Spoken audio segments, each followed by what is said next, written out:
muƙabala ta tabbata. Allahu Akbar.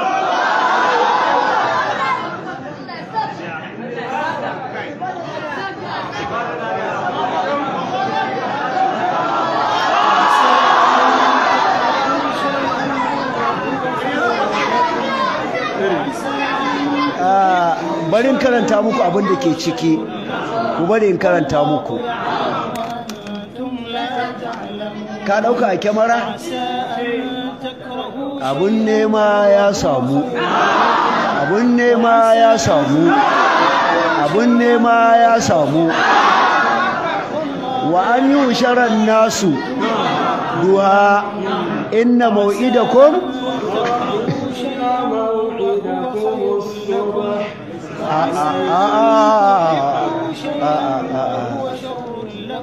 inna mau'idakum yawmaz zinati wa an yuhshara an-nasu duha.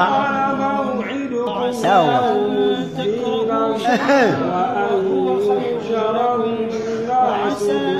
karfe 10 aka saka a jiki. Wa an yuhshara an-nasu duha kenan aka ce da hantsi karfe 10.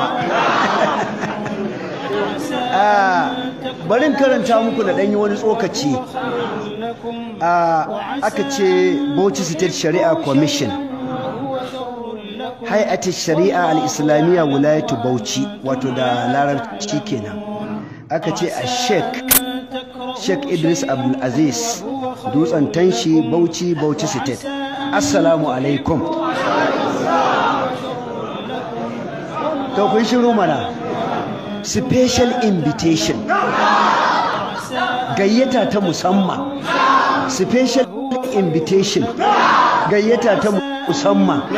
Special invitation.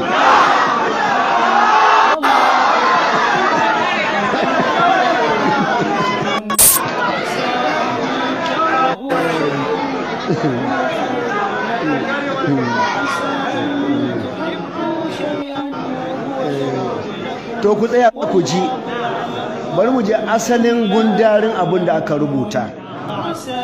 Wanda ya rubuta sunansa Ibrahim Musa Yasin for chairman. To ina jin shi ne sa hannu. To ina jin kila na nufin chairman din nan na Shari'a Commission ne yadda nake ji. Ga abin da yace bayan ya ce special invitation.